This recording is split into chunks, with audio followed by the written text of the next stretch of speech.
नमस्कार। उत्तर प्रदेश की प्रतियोगी परीक्षाओं की तैयारी कर रहे सभी अभ्यर्थियों का स्वागत है। आज का ये जो हमारा सत्र है, ये विशेष रूप से उत्तर प्रदेश से जुड़े उन सभी महत्वपूर्ण तथ्यों पर आधारित है जो आपकी आने वाली परीक्षाओं, चाहे वो यूपी पीसीएस की परीक्षा हो, यूपी पुलिस की हो या फिर लेखपाल की परीक्षा हो, सभी के लिए अत्यंत महत्वपूर्ण साबित होंगे।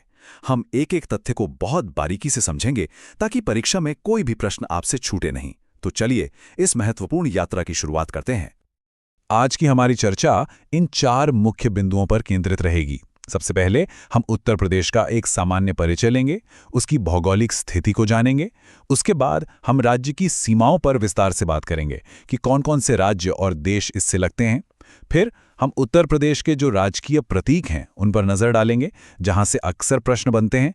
और अंत में हम देखेंगे कि कृषि के क्षेत्र में उत्तर प्रदेश का भारत में क्या स्थान है।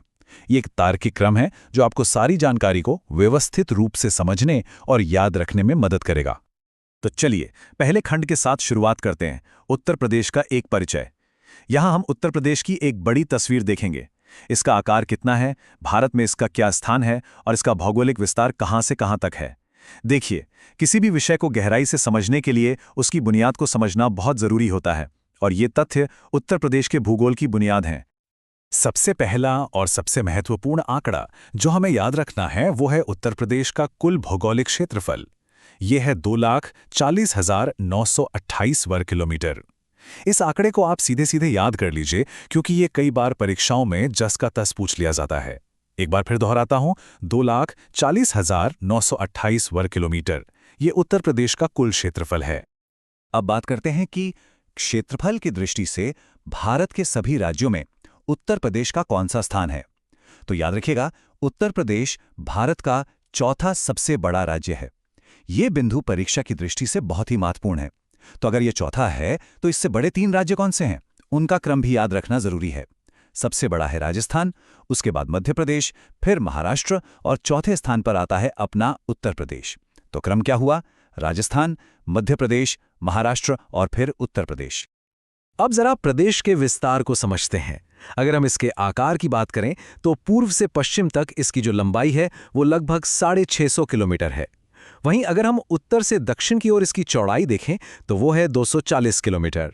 इससे हमें एक अंदाजा मिलता है कि राज्य का फैलाव पूर्व से पश्चिम की दिशा में ज्यादा है, जबकि उत्तर से दक्षिण की दिशा में ये अपेक्षाकृत संकरा है। एक बहुत ही रोचक बात यह है कि उत्तर प्रदेश की बहुत सी सीमाएं प्राकृतिक रूप से बनी हुई हैं।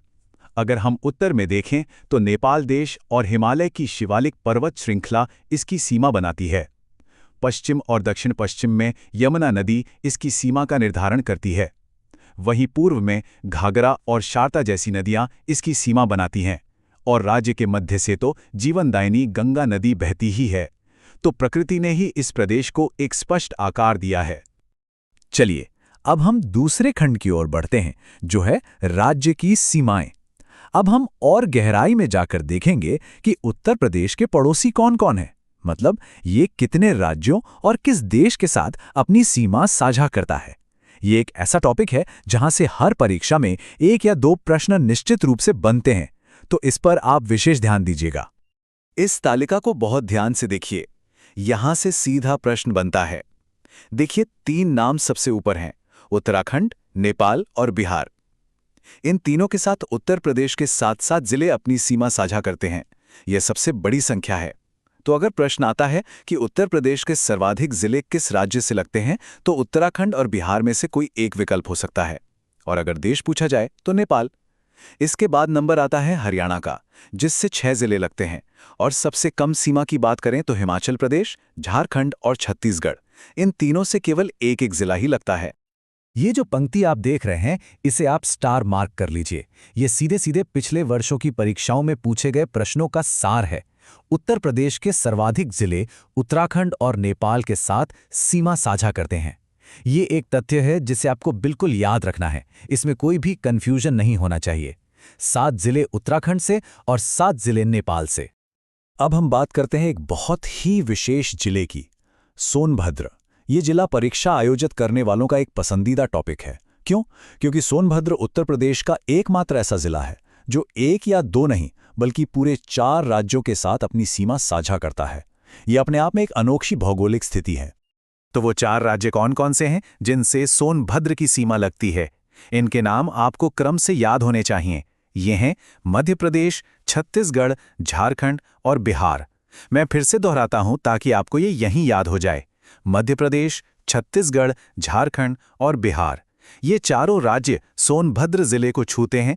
ये तथ्य परीक्षा के लिए अत्यंत महत्वपूर्ण है। ठीक है, तो हमने सीमाओं को अच्छे से समझ लिया है। अब चलिए प्रदेश के अंदर चलते हैं और इसकी पहचान से जुड़े कुछ महत्वपूर्ण प्रतीकों को जानते हैं। ये राजकीय प्रतीक जो होते हैं, ये सिर्फ प्रतीक नहीं होते, बल्कि ये उस प्रदेश की राजनीतिक, सांस्कृतिक और प्राकृतिक विरासत को दर्शाते हैं। चलिए एक एक करके इन प्रतीकों को देखते हैं। सबसे पहले राज्य दिवस। उत्तर प्रदेश का स्थापना दिवस 24 जनवरी को मनाया जाता है। अब आते हैं प्राकृतिक प्रतीकों पर, जहां से सबसे ज्यादा सवाल आते हैं। राजकीय पशु है बारहसिंगा, राजकीय पक्षी है सारस क्रेन और राजकीय पुष्प है पलाश, जिसे जंगल की आग भी कहते हैं। राजकीय वृक्ष है अशोक और एक और महत्वपूर्ण तथ्य है राजकीय जलीय जीव, जो कि गंगा नदी में पाई जाने वाली डॉल्फिन है। यह पर्यावरण संरक्षण की दृष्टि से भी बहुत महत्वपूर्ण है। अब देखिए, इन 3 सबसे महत्वपूर्ण प्रतीकों पक्षी, पशु और फूल को याद रखने की एक बहुत ही आसान सी ट्रिक है। आप बस इतना याद रखिए, यूपी बराबर है सारस प्लस बारहसिंगा प्लस पलाश, यानी राजकीय पक्षी सारस, राजकीय पशु बारहसिंगा और राजकीय फूल पलाश।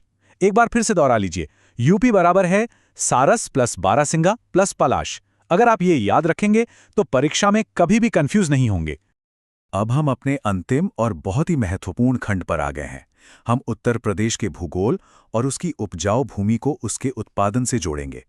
हम ये समझेंगे कि क्यों उत्तर प्रदेश को भारत की आर्थिक रीढ़ का एक महत्वपूर्ण हिस्सा माना जाता है, खासकर कृषि के क्षेत्र में। ये खंड उत्तर प्रदेश की अर्थव्यवस्था की बुनियाद है। ये स्लाइड उत्तर प्रदेश की कृषि शक्ति को दर्शाती है। आप देखिए, 4 प्रमुख उत्पादों में उत्तर प्रदेश पूरे देश में पहले स्थान पर है। ये हैं गेहूं उत्पादन, गन्ना उत्पादन, आलू उत्पादन और दुग्ध उत्पादन। इन चारों में उत्तर प्रदेश का कोई मुकाबला नहीं है। अपनी विशाल आबादी और उपजाऊ गंगा के मैदान के कारण उत्तर प्रदेश सचमुच में भारत का अन्न भंडार है। लेकिन कहानी सिर्फ पहले स्थान पर ही खत्म नहीं होती। उत्तर प्रदेश कई अन्य फसलों के उत्पादन में भी अग्रणी राज्यों में शामिल है, जैसे कि चावल, चीनी और बाजरा के उत्पादन में ये देश में दूसरे स्थान पर है। वहीं तंबाकू और अरहर दाल के उत्पादन में तीसरे स्थान पर और रेपसीड यानी सरसों के उत्पादन में चौथे स्थान पर आता है। ये दिखाता है कि उत्तर प्रदेश की कृषि कितनी विविध और समृद्ध है। अब हम थोड़ा और विस्तार में जाते हैं। ये जानकारी विशेष रूप से यूपी पुलिस और लेखपाल जैसी परीक्षाओं के लिए बहुत काम की है, जहां सीधे सीधे जिले का नाम पूछ लिया जाता है। जैसे प्रश्न आ सकता है कि सर्वाधिक गेहूं का उत्पादन किस जिले में होता है, तो उत्तर है हरदोई। सर्वाधिक गन्ना उत्पादन के लिए बिजनौर प्रसिद्ध है और दुग्ध उत्पादन में मेरठ सबसे आगे हैं। इस तालिका को आप रिवीजन के समय जरूर देखें। तो चलिए अब इस पूरी चर्चा का सार निकाल लेते हैं। ये हैं वो 5 सुनहरे तथ्य जो आपको किसी भी हाल में नहीं भूलने हैं। इन्हें आप गोल्डन फैक्ट्स मान सकते हैं। पहला, राजकीय पशु बारहसिंघा। दूसरा, राजकीय पक्षी सारस। तीसरा, राज्य दिवस 24 जनवरी। चौथा, सोनभद्र एकमात्र जिला जो 4 राज्यों को छूता है। और 5वां, क्षेत्रफल में रैंक भारत में चौथा। अगर आप बाकी सब कुछ भूल भी जाएं तो ये 5 तथ्य आपको हमेशा याद रखने हैं। और अंत में मैं आपके लिए एक विचारणीय प्रश्न छोड़कर जा रहा हूं। हमने देखा कि उत्तर प्रदेश की कृषि बहुत विशाल है और इसकी भौगोलिक स्थिति भी बहुत महत्वपूर्ण है। तो इन सब शक्तियों के साथ उत्तर प्रदेश के विकास की अगली बड़ी चुनौती क्या हो सकती है? इन तथ्यों से आगे बढ़कर राज्य के भविष्य के बारे में सोचिएगा। हमारे साथ जुड़ने के लिए धन्यवाद।